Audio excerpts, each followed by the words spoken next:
Jamaah Jumat yang dirahmati Allah Subhanahu wa taala, dalam kitab Ihya Ulumuddin yang dikarang oleh Al-Imam Ghazali, beliau sampai mengatakan, mengilustrasikan kehidupan dunia ini seperti layaknya orang yang disuruh untuk menyelam kedalaman di laut, kedalaman lautan, diberikan waktu 24 jam untuk mengambil sesuatu yang dikhususkan.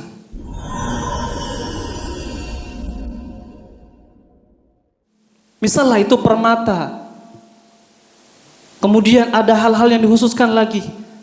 Namun ketika dia tenggelam di dalamnya, menggunakan alat-alat yang memadai seperti oksigen, ternyata di sana dia terlena dengan semua hal-hal yang bagus, pemandangan-pemandangan yang bagus. Diberi waktu 24 jam untuk kembali ke permukaan, tapi ternyata dia terlena dengan pemandangan-pemandangan yang luar biasa yang ada di samudra sana.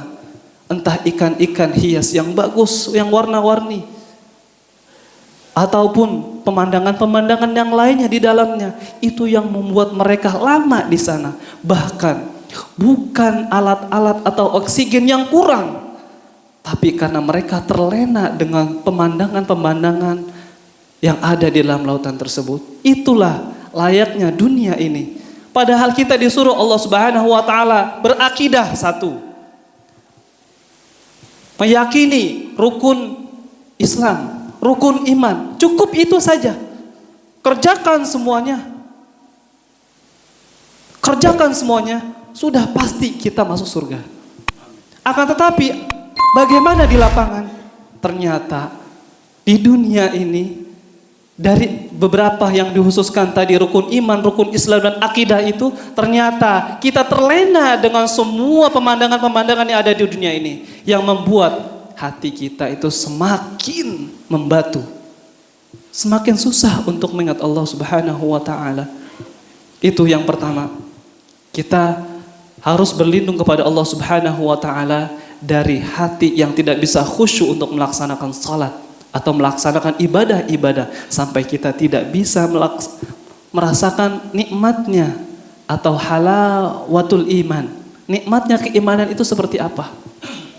Kemudian yang kedua, doa Nabi SAW. Apa kata beliau? Allahumma inni a'udzubika min qalbin la yakhsha' wa min nafsin la tashba', dari nafsu yang tidak pernah ada habisnya. Nafsu itu la ammaratun bisu'i illa ma rahima rabbi. Hakikatnya nafsu itu adalah merujuk kepada keburukan. Mengapa? Karena nafsu itu hakikatnya adalah benar-benar semua keburukan itu pasti akan dari nafsu terlebih dahulu. Kecuali kata Allah Subhanahu wa taala, illa ma rahima rabbi, kecuali nafsu yang saya berikan rahmat di dalamnya. Ketika Ramadan misalkan, orang yang diberikan nafsu untuk beribadah, maka dia akan terus-menerus ibadah di dalamnya, tilawah sebanyak-banyaknya, agar khatam beberapa kali, puasa dengan sebenar-benarnya. Itulah nikmat atau yang diberikan rahmat oleh Allah Subhanahu wa taala. Kemudian Rasulullah sallallahu alaihi wasallam pun melanjutkan doa yang tadi agar dia bisa berlindung kepada Allah Subhanahu wa taala dari 4 perkara tersebut. Apa yang ketiga? Yang ketiga itu adalah dari Allahumma inni a'udzubika min ilmin la yanfa' wa min qalbin la yakhsha wa min nafsin la tashba', dari hati yang tidak pernah, atau dari diri yang tidak pernah merasa puas. Wa min ilmin la yanfa', dan dari ilmu yang tidak bermanfaat. Karena ada banyak ilmunya, tapi ternyata tidak mencirikan, tidak bisa memanfaatkan ilmu tersebut. Ilmu yang tidak bermanfaat adalah ilmu yang dia sudah ketahui ilmu tersebut, akan tetapi dia tidak mengamalkannya. Maka jamaah Jumat yang dirahmati Allah Subhanahu wa taala, izin untuk mengulang kembali perkara yang 4 tadi. Yang pertama, Allahumma inni a'udzubika min ilmin la yanfa' wa min qalbin la yakhsha' wa min nafsin la tashba' wa min da'watin la yustajabu laha. Dan dari doa. Yang terakhir adalah doa. Doa supaya tidak ditolak Allah Subhanahu wa taala. Ada doa yang ditolak Allah Subhanahu wa taala. Padahal Allah Subhanahu wa taala itu maha mengijabah semua doa. Akan tetapi ada. Seperti apa doa yang tidak diijabah itu? Doa yang tidak diijabah itu adalah doa yang mana orang tersebut telah melakukan perbuatan yang dilarang Allah Subhanahu wa taala. Bahkan dia seperti memutus silaturahim. Kemudian juga melakukan perbuatan-perbuatan dosa. Dan di antaranya juga makanan, minuman, pakaian yang kita pergunakan itu, kalau dasarnya dari hal-hal yang haram, itu akan menghambat doa kita diijabah oleh Allah Subhanahu wa taala. Bagaimana bisa diijabah?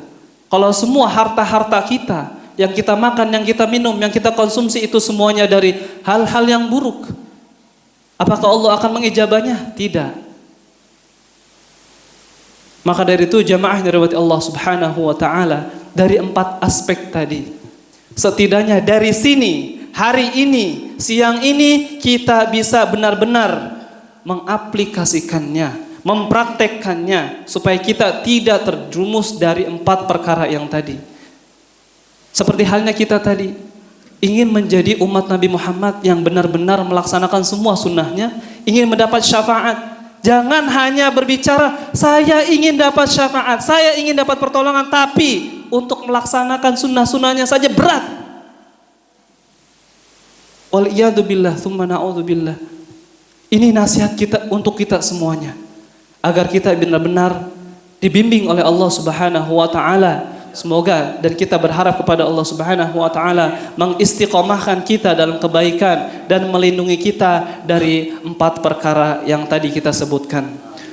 Baik jamaah yang dirahmati Allah Subhanahu wa taala, dari beberapa tadi poin yang kita sampaikan, setidaknya kita bisa mempraktekkan, terlebih untuk diri kita pribadi dan umumnya untuk semuanya.